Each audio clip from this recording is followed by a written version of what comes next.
So this last chapter focused on a whole bunch of strategies and a whole bunch of stuff that you got to figure out what you're going to incorporate. Right?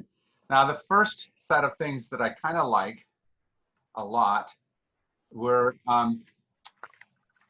things that I think of as what my mama taught me as I was growing up. Minimize your defensiveness. Demonstrate your vulnerability. Demonstrate curiosity and humility. Allow for growth. Stretch your worldview. Ensure action. Demonstrate that we practice what we profess to believe, to value. Build authentic relationships and trust. Now, she didn't think when she was teaching me all that she was talking about racial issues. She was talking about that in general, right? How she wanted me as a good human being to act in the world. So now as we come back specifically to these racial issues, specifically coming in from a space of privilege, how applicable those are. Just to remember that which the good human beings in my life have been trying to teach me to do in my interactions with each other, but then apply it specifically to these issues. So if we take the best of who we are, there's a good chance that we can solve some of the racial issues within ourselves and around us. The question is, how well do we remember to do that? And what do we easily forget? I liked her page of assumptions. I'm going to share it with you. That this is where what she hopes becomes our what we do. Being good or bad, I guess I should correct my spelling. Being good or bad is not relevant. Whites are, and I am, unconsciously invested in racism. Authentic anti-racism is rarely comfortable. Discomfort is key to my growth and thus desirable. I want you to read through the rest of that list because these, in many ways, need to be our goals.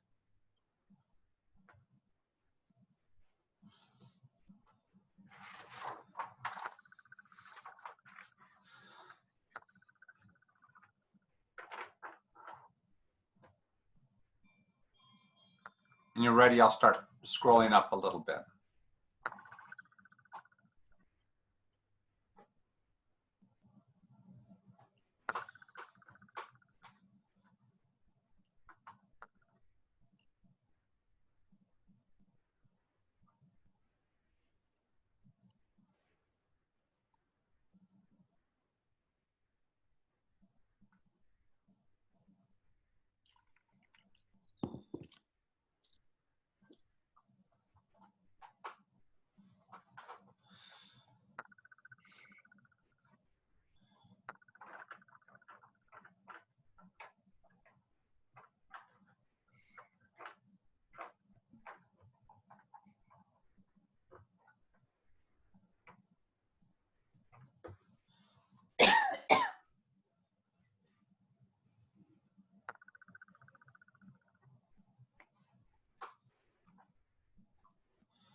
So the good news is that you, like I, have some of these things already partially learned because of whoever it was in your life, your mama or your daddy or some teacher somewhere along the lines that helped inculcate some of these things in you.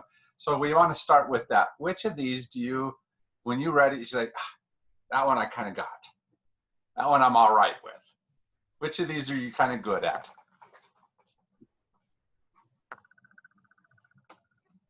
Because I'm going to go to the other side and say, which ones are you working on still later on? So which ones are you good at? Not perfect maybe, but all right at.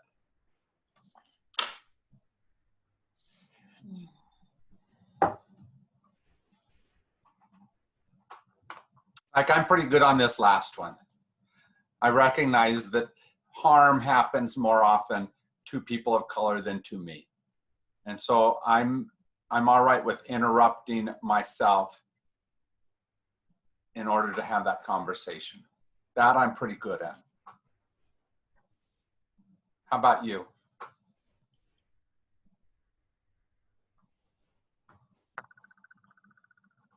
I'm going to flip it around a little bit for you. And again, on an experiential, you tease me all the time that I don't pick the right man, right? And during the course of white fragility, I was really looking at those relationships because I was married to white men, I dated white men.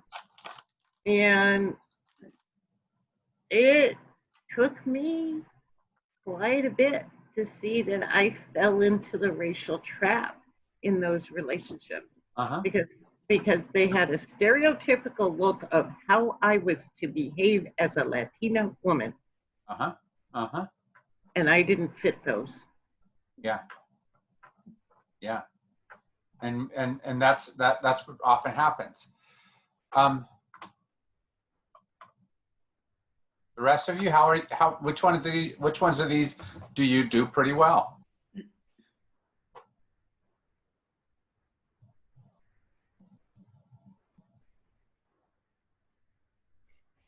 For example, I think as a whole, St. Francis does this first one pretty well. Being good or bad is not relevant. That as a whole, you're not looking at a particular bad or good dichotomy. You're looking at a person and seeing how their behavior is, what their behavior is, who they are. So I think as a whole, St. Francis does relatively well with that. And any of these others you think you're good at?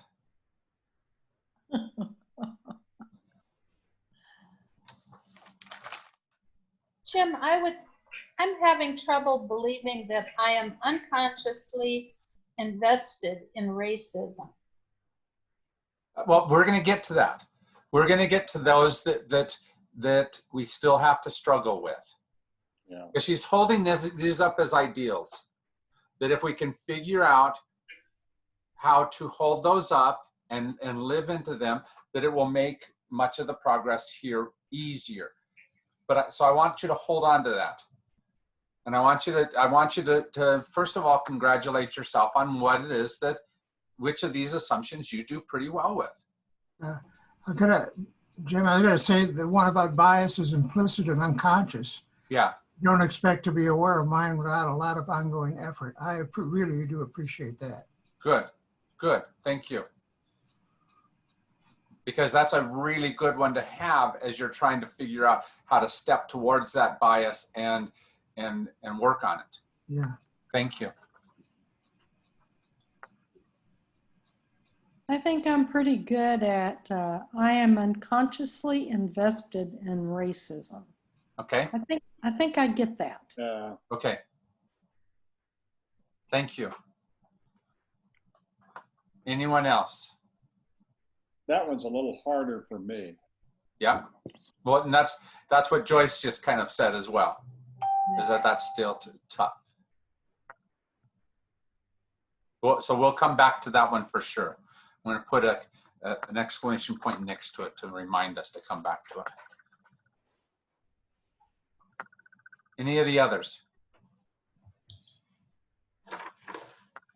The one below the one you see below, given my socialization, down at the bottom, there's another one after that. Yeah, okay. This one? Yeah. My analysis must be intersectional. Thank you. And I think you're right that one of the things that St. Francis people have worked on a lot is making sure we're aware of many of our social identities. And there's been a lot of work on those other areas and their intersectionality.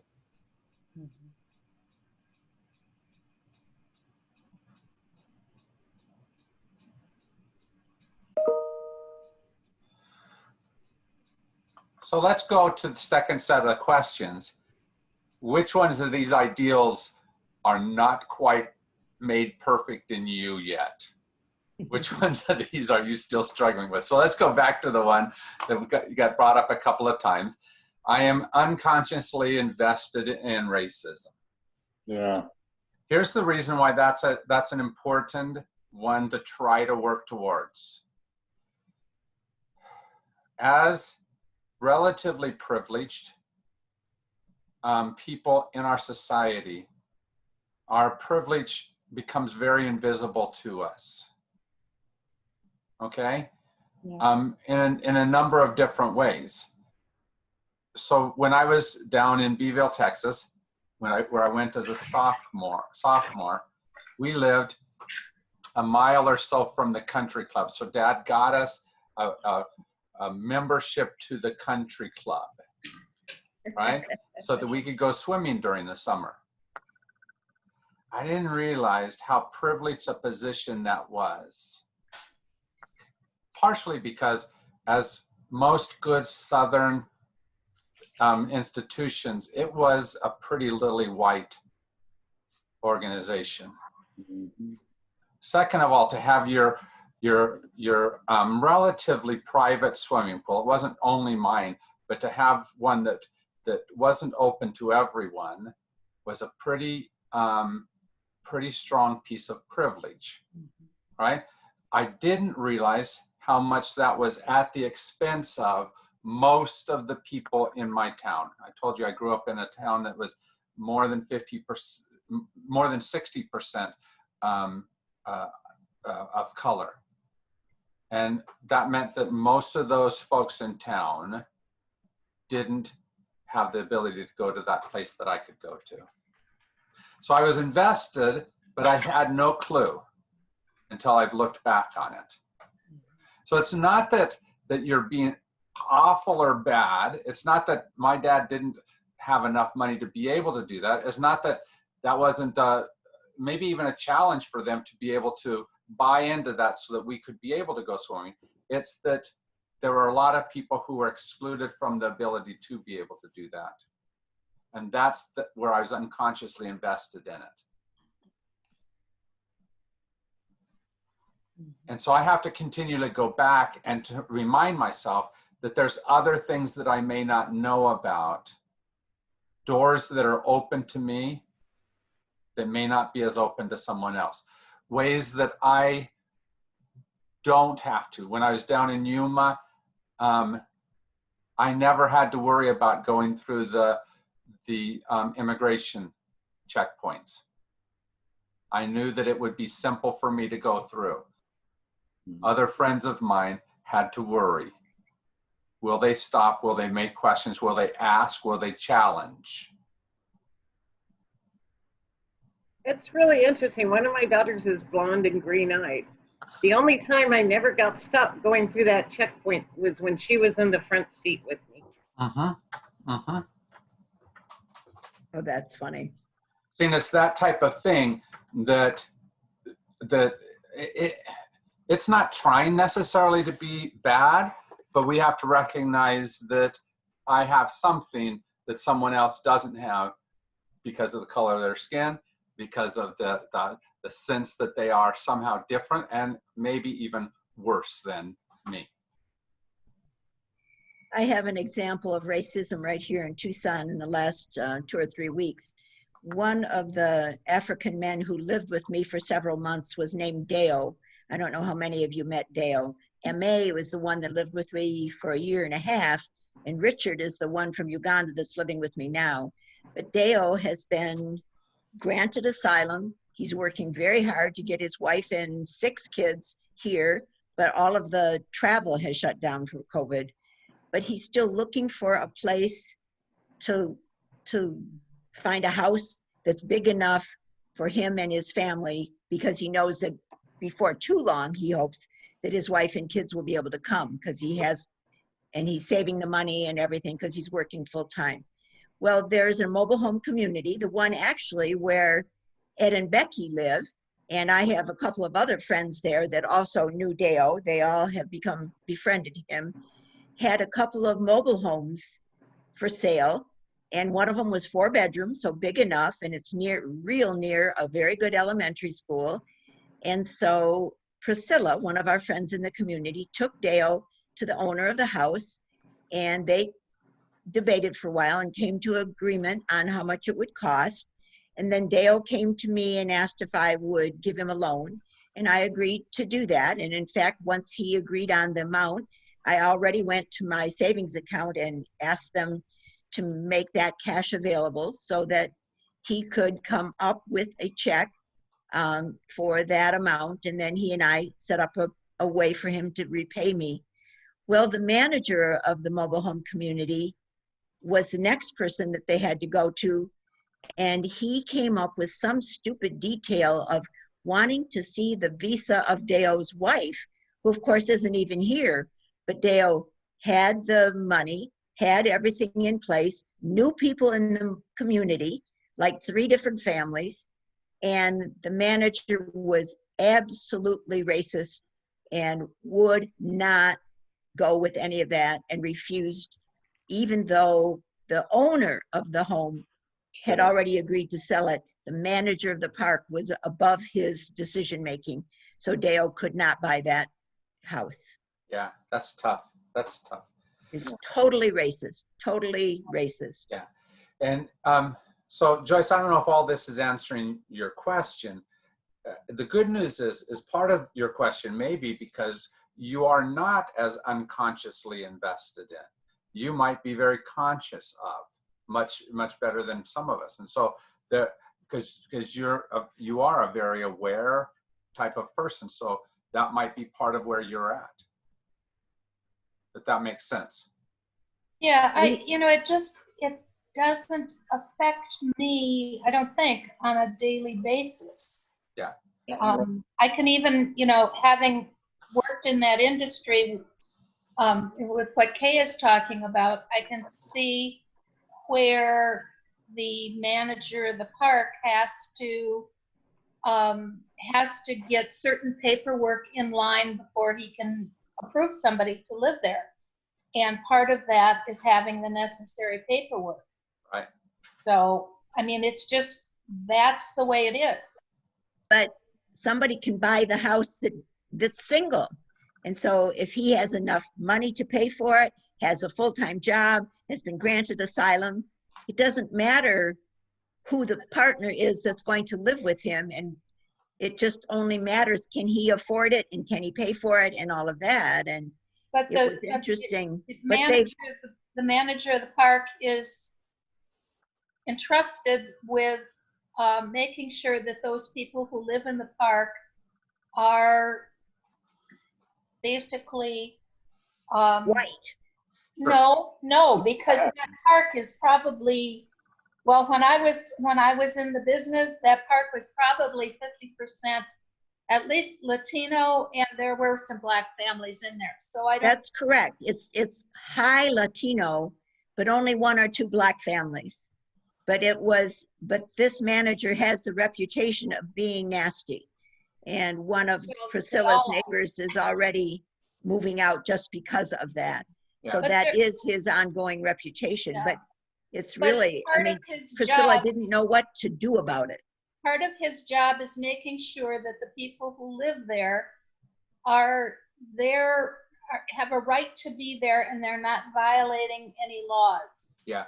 And And that's the hard part of the problem. and the hard part about that, Joyce, is that some managers will use those kinds of rules in a racist way, Exactly. where other ones are enforcing those guidelines well, maybe, but those types of rules could have an underlying investment in racism, and so we always have to be aware of when it's being used It one way could or be, another. but I know that park in particular does sort of vet everybody that's coming in, and they always have.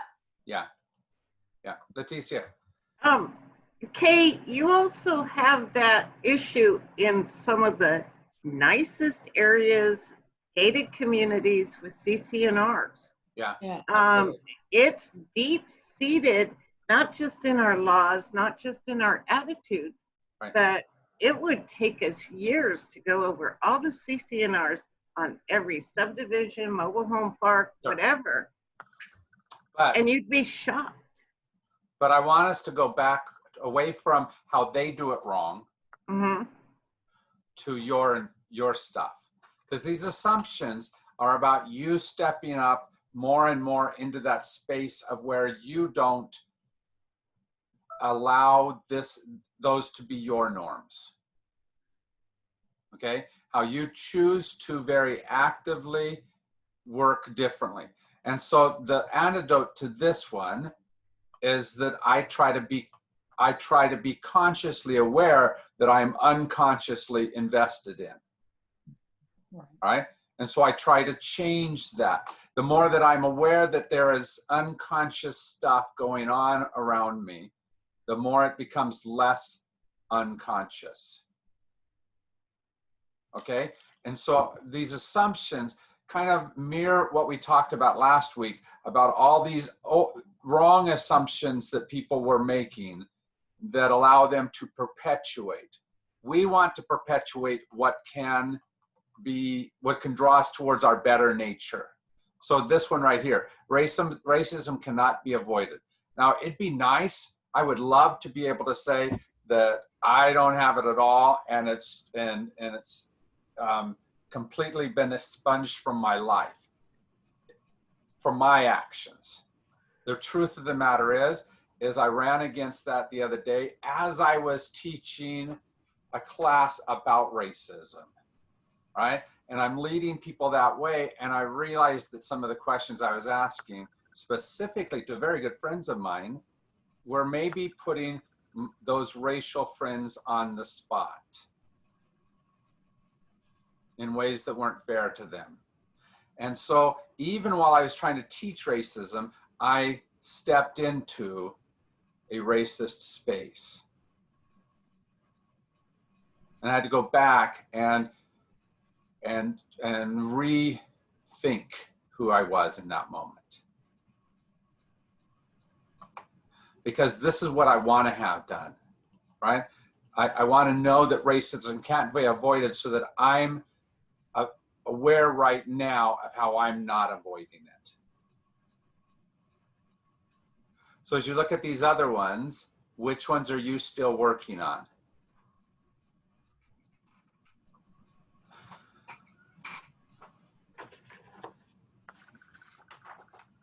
Which ones aren't quite fixed in you yet? Every single statement that talks about discomfort. For me, being able to say anything is very uncomfortable. Okay.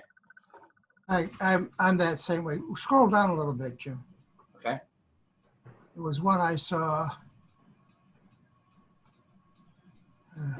Missing it right now.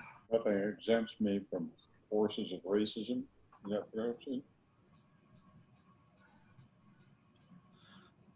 I'm going to send you this sheet of paper too, by the way, so that you've got it afterwards.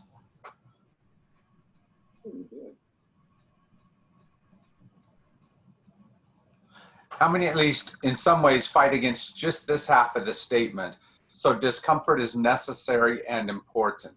How many don't want discomfort to be necessary nor important? Yeah, that's the one I was going to pick. Right. Yeah.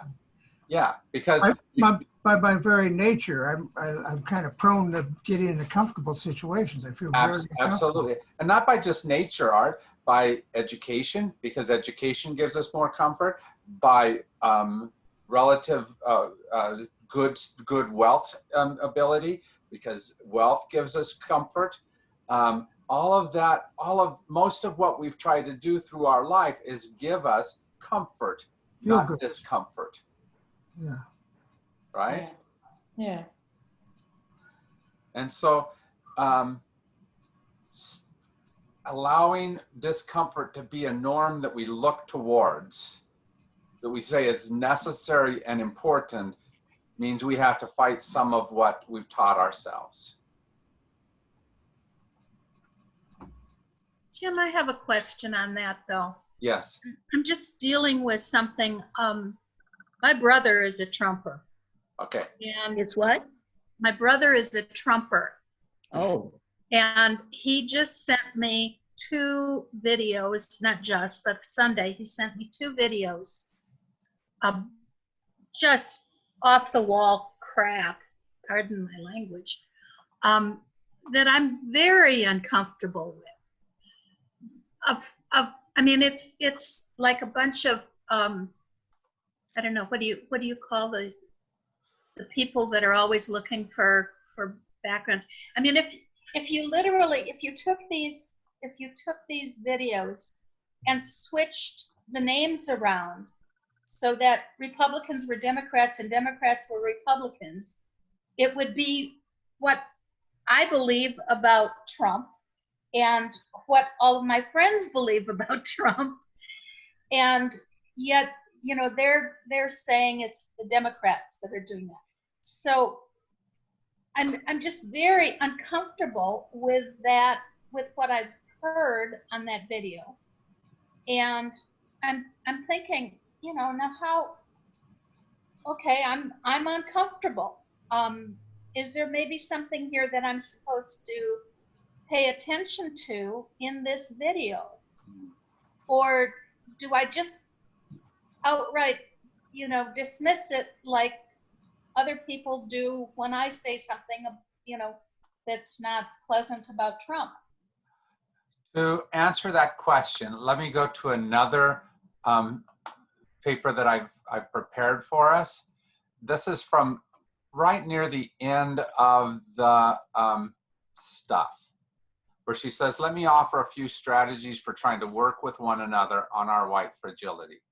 Now, the tough part about that statement itself is your brother may not be trying to work on his white fragility.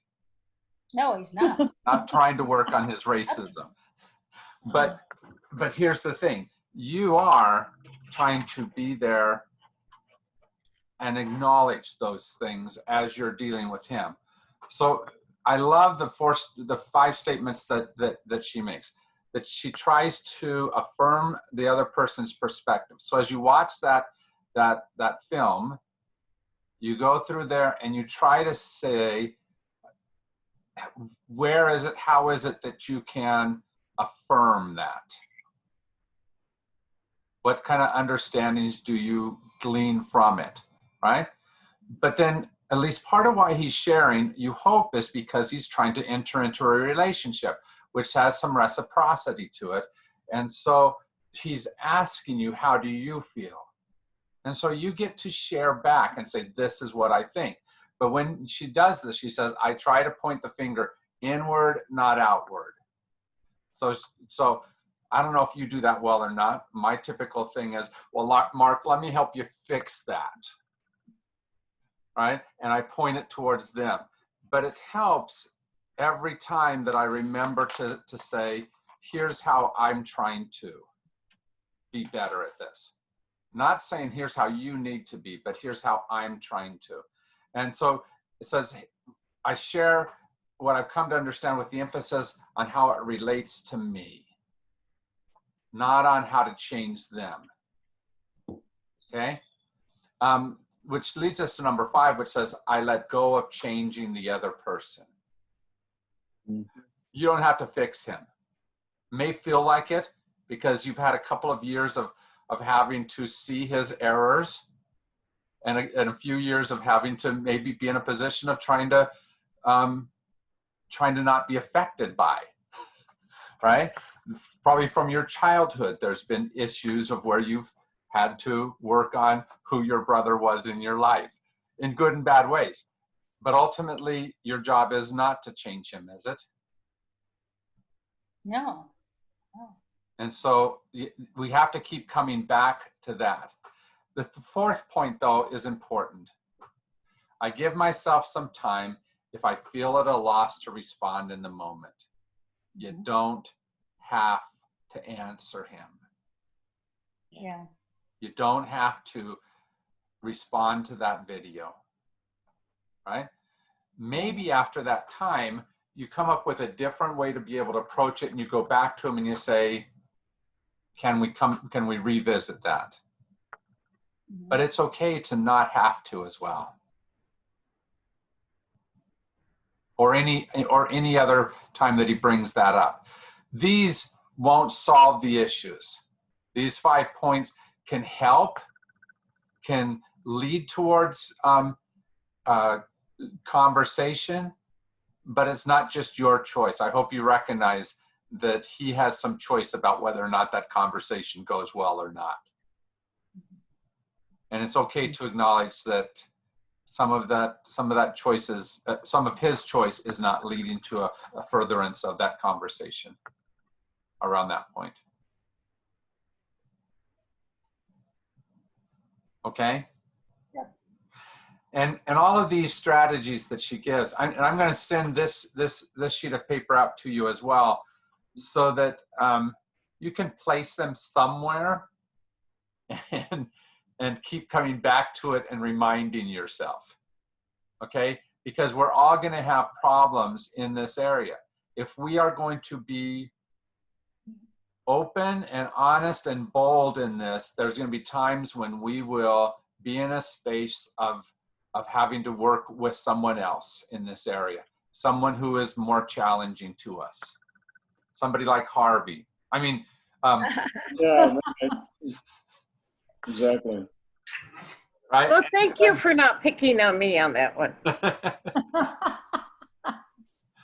And these at least will give you some kind of ideas of what to do that way. Okay?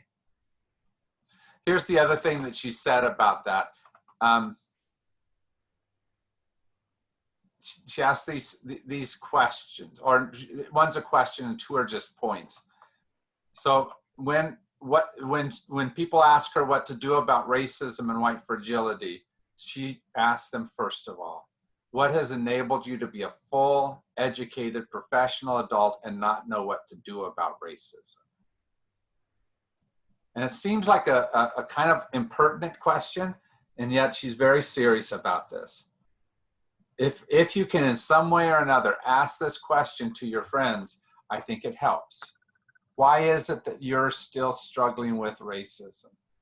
Mm-hmm. What is it that has made it so that you haven't gotten to a clarity about that? Because at least some of my friends, part of what they're saying is, of course, they're saying, of course I'm not racist. I've already solved that. They're asking that, and yet we're still dealing with the question. They're trying to deny that racism within them. Okay? And then it says, do whatever it takes to internalize the above assumptions, the ones we just talked about. All of these assumptions that we just talked about, that's what she wants us to keep going back to. Figuring out which of these are still working against us in these areas. And then try to find more on your own. You can't be passive about racism if we're going to solve this. The book that we're going to go to, and this is in particular why, How to Be an Anti-Racist, says that the pure and simple, we've taken a middle stance which leaves us more racist than fighting against racism. And he says we have to be very actively fighting racism rather than passively accepting it. Okay? And so that means that this third step about taking the initiative, finding out what's wrong, working towards solutions on a regular basis, being active in this area is essential. Because if we don't, racism perpetuates. And of course, it goes back to what we've talked about before. We profit from it not being solved. But we have to work and say, but who doesn't? Well, This is a bit of a, go ahead, Harvey. no, go ahead, Kay. Go ahead, because I've got a bigger. Well, this is, I was going to go a bit on a tangent, but one of the solutions to racism in the society as a whole has been affirmative action. And there's been a lot of discussion about that lately, both for and against it. And I'm just curious. I mean, I will share after I hear from you, maybe some of my experience with that in Hawaii with the Hawaiians. But where are you all coming on the affirmative action approach? I believe myself that white people have benefited more than people of color from that. Why? How? Because it isn't just a black person gets a job in place of a white person. It's about opening doors to people who have been left out of. And so it's helped, for example, white women of poverty at least as much as what it has any black woman of poverty. Yeah, Does that make sense? Figures there are very clear, you know, for in the amount of aid to welfare and stuff. It's whites outnumber blacks by about, you know, 3 to 1. Really? Yeah. So statistically, when people start saying, as a general rule, like Tucker Carlson went on a rant this week about how Ivy League schools are admitting people of blacks specifically at the expense of Asians and whites. Okay, but the statistics in most of the Ivy League schools were something along these lines. Blacks were admitted to those schools roughly around the 12% of the population mark. Whites at about 40% of the student population, and not Hispanics, Asian at somewhere between 15 and 20% of the population. Okay, but his point was that Asians are being excluded because, well, no, they're not being excluded. They are at a much higher rate of being accepted into those schools than their population norms.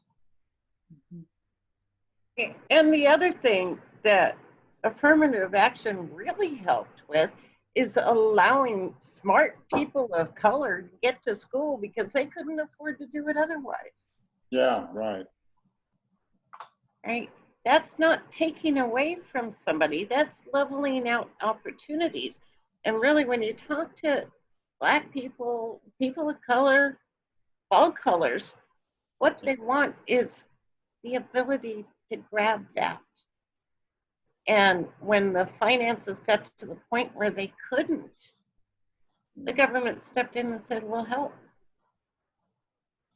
So, okay, I don't know that this is satisfying you or not, this discussion, but I would talk to people about what are the underlying things that they think are not right about what we just said.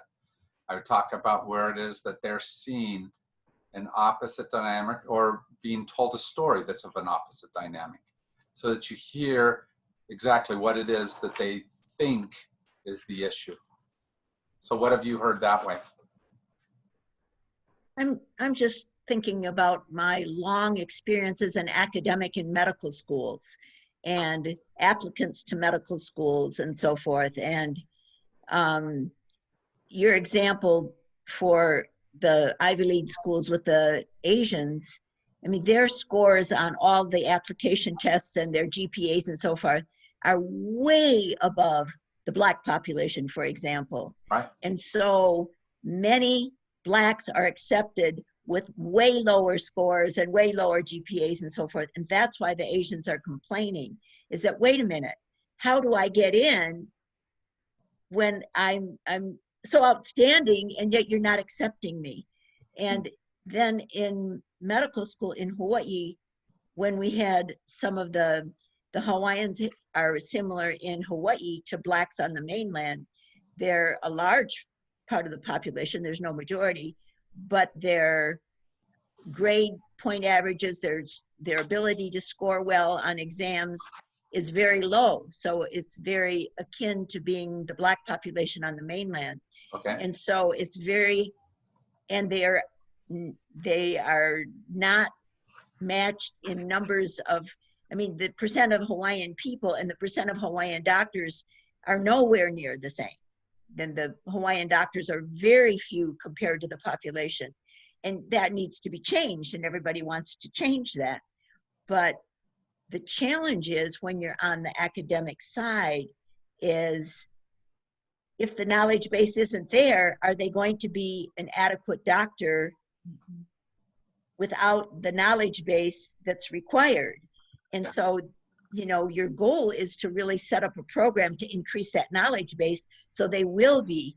And that was just an incredible challenge, Yeah. and even more incredible for some of the Polynesians that were from some of the Pacific Islands like Samoa or Tonga, where their education was horrible.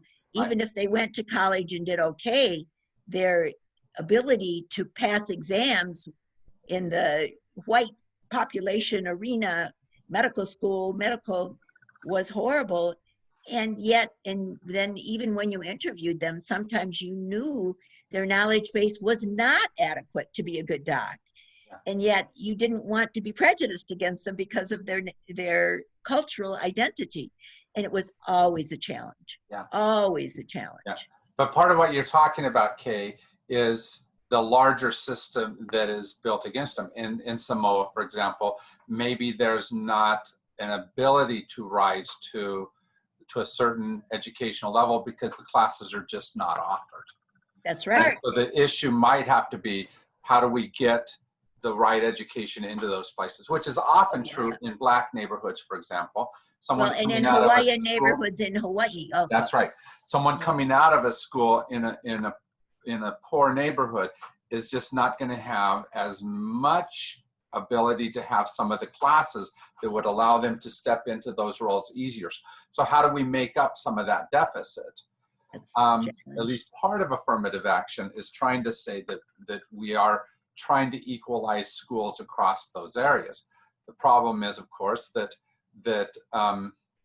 white America has much more access to private schools, to better Public districts, schools. to ways of being able to circumvent that and give privilege to their children. That Black and Hispanic families don't have that ability to do.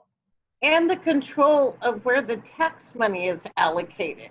Yeah. Within districts, within counties, you see it here. Yeah. And so part of the question I would ask, for example, about that Samoan man who comes in, right, and wants to study as a doctor. Will he be at the level of some of the other people there? Maybe not, but would one of those other people go back to Samoa and be a doctor at all? And so is this is going to be a horrible Chances way to are he put it. won't either. Chances are he won't go back either. He'll Well, stay but in. that's what you would hope, is that maybe he's going to go back and improve that. Yeah. Yeah. So that's what you would hope, is that would invest back into that community, right? Because In that's Hawaii did have a system of a year of additional education between college and medical school that people could apply to and bring up their science knowledge. And Yeah. so that was a very exciting program, and people got into that. And then if they succeeded in that year, they were guaranteed admission to medical school. So Yeah. that's not true of very many states that offer that kind of nice. system to And bring at least- up that level of knowledge base. And at least part of what I hope affirmative action is, and I don't know how much this is that if a poor Black woman is offered an internship in New York City, her ability to leave whatever job she had, whatever family she had, and be able to spend a semester in an unpaid internship is much lower than a white woman of privilege from the suburbs, right? Or Who has white man. parents- Yeah. Or a white man. That's exactly right. And so at least part of what I hope affirmative action would be is it would allow the ability to take care of those financial disincentives for people of color, so that they could step into those roles and be there. But then again, in that thing, it's like, well, why'd you give the internship to the Black woman when I was as qualified or higher qualified? Well, it's because she needed it more than you did. And that's a harder question to step into. Leticia. Are we still dealing with the cultural issues in SATs, ACTs, and entrance exams as well? Yeah, that's the other side of things that's really tough. As a white male, traditionally, those exams have been written, for my understanding and from my perspective, much more than what they are, even for the white woman who sits beside me and is more intelligent than me, and specifically much better than for people of other races and cultures. And so it's tough. Yeah. And so we have to deal with those kinds of issues. And yet what that means is I have to put aside some of my ease. Mm-hmm. And Pam too, or Kate, I got pregnant. I had to give my scholarship back, but I scored high enough that I got a full ride scholarship to Amherst. And